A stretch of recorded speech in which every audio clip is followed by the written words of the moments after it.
Aujourd'hui, je vais te dire quelque chose d'important.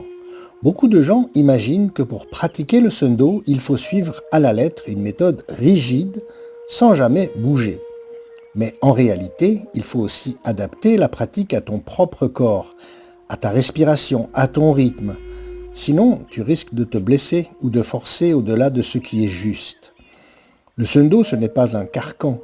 C'est une voie vivante qui s'adapte à toi, à ton état de santé, à ton âge, à ton énergie du moment.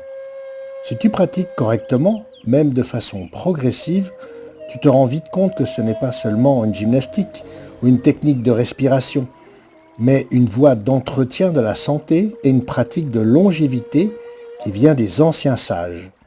Une sorte de médecine interne que tu peux pratiquer toute ta vie sans dépendre de médicaments ou de traitements lourds. C'est pour ça que je considère le Sun-Do comme l'un des moyens les plus précieux que les ancêtres coréens aient laissé en héritage. Un art complet pour rester fort, souple, en bonne santé et avancer vers une vie longue et libre de maladies. On peut dire que le Sun-Do se divise en 3 grandes étapes. Jongrak-Do, la stabilisation de l'esprit et du souffle. Tong-Chi-Bop, la circulation de l'énergie à travers tout le corps. Sun-Do-Bop, l'accomplissement ultime, la voie des immortels. La pratique devient vraiment difficile avec Tong-Chi-Bop. C'est une étape où tu dois apprendre à recevoir et à accumuler le chi de l'univers, à le faire descendre en toi, à le stocker et à le faire circuler par les méridiens. C'est comme si tu devenais une antenne capable de capter et de redistribuer l'énergie cosmique. Et ça, ce n'est pas de la poésie.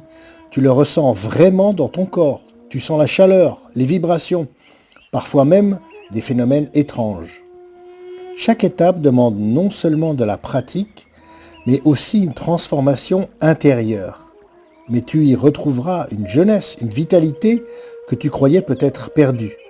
Cette voie fonctionne vraiment.